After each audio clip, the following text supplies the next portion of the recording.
Good evening, everyone. I'm Alexandra York, and I have produced this evening for the Literary Committee of the National Arts Club. And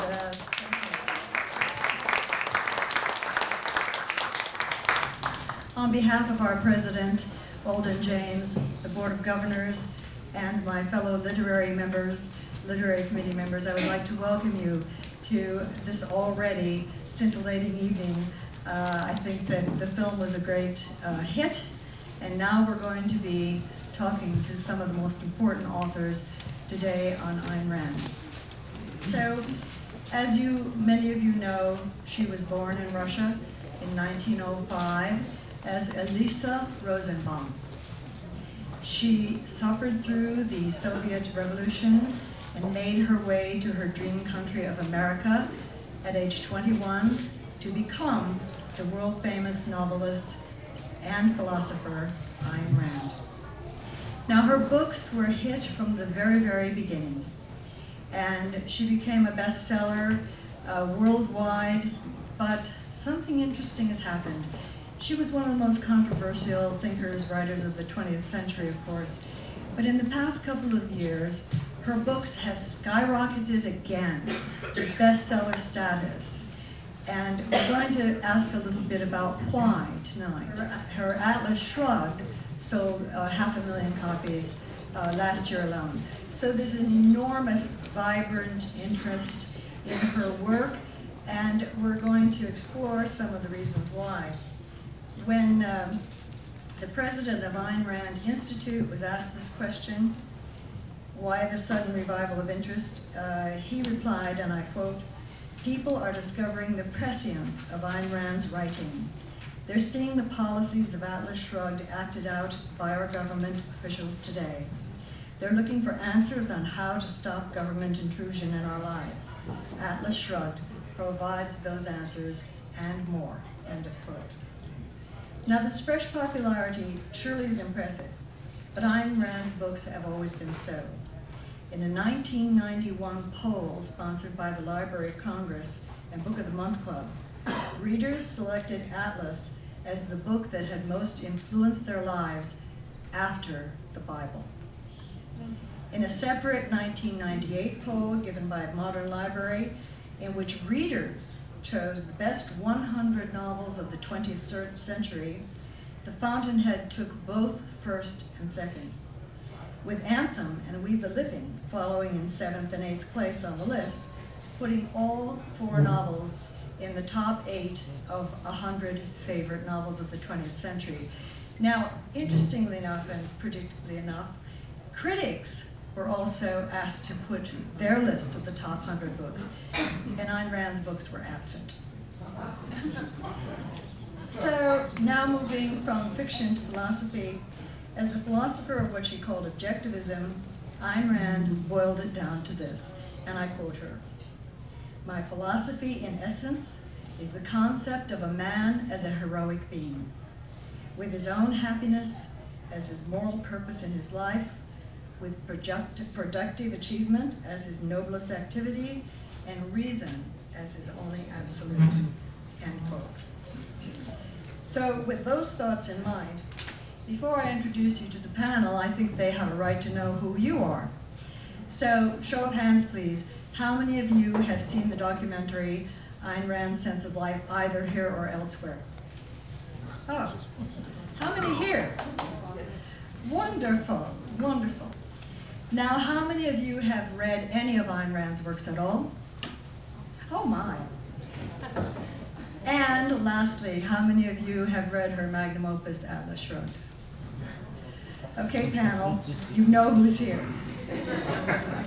Now let me tell you all who your panel is. Mimi Gladstein, on my right, has 2 books on Ayn Rand for discussion tonight, the most recent being the 2010 volume 10 of Continuum's series on major conservative and libertarian thinkers. The other book relevant tonight from Mimi is a reader's companion to the novel Atlas Shrugged. It's called Atlas Shrugged, Manifesto of the Mind. At the University of Texas at El Paso, where she is currently Associate Dean for Liberal Arts, Dr. Gladstein has also authored the new Ayn Rand Companion, revised and expanded edition, and credited with Chris Sciavara's feminist interpretations of Ayn Rand. An internationally respected scholar on both Ayn Rand and John Steinbeck, she has twice chaired the English department of U of T, been director of women's studies, and directed the Western Cultural Heritage Program. Mimi Gladstein.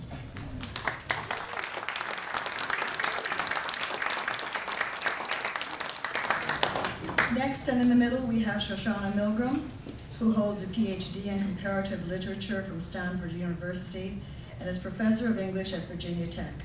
She has published articles on a variety of 19th and 20th century figures in French, Russian, and English American literature, including Napoleon Bonaparte, Victor Hugo, George Sand, Chekhov, Dostoevsky, Tolstoy, Nabokov, and many, many more, including, of course, Ayn Rand.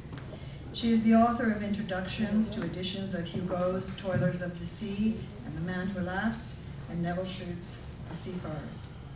Her especially noteworthy essays on Ayn Rand novels have appeared, along with several other writers, in 4 volumes edited by Roger Mayhew, Exploring We the Living, The Fountainhead, Anthem, and Atlas Shrugged, the latter essays on Ayn Rand's Atlas Shrugged under consideration for you tonight. Her current project is the authorized biography of Ayn Rand's life up to 1957, that's the year that Atlas was published, on which she has been working since 2002, excuse me, and to be published when, Shoshana? When it's finished. Next we have Anne Heller, who is a newcomer to write about Ayn Rand.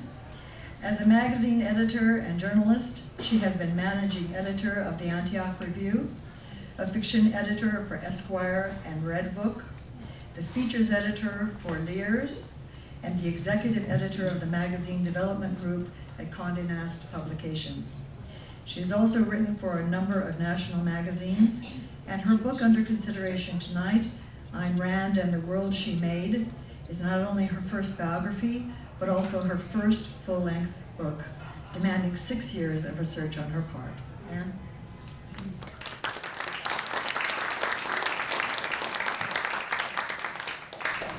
Now I want to mention another author who is unable to be with us tonight because she's in California, but I think she's important for you to know about, and it's also a new book out on Ayn Rand by Jennifer Burns. It's called Goddess of the Market, Ayn Rand and the American Right, and it merits your attention. She is now assistant professor of history at the University of Virginia. She began her work on Ayn Rand as an early paper, then it became a special study for her PhD dissertation, and only later was it turned into a book.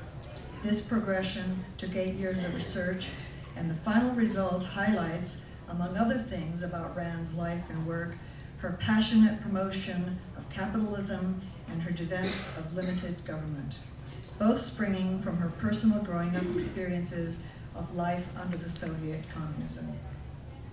So thank you all for being with us tonight, and I'd like to start out by asking each of our panelists to read a short excerpt from their book so that you can become acquainted with their writing and with their approach.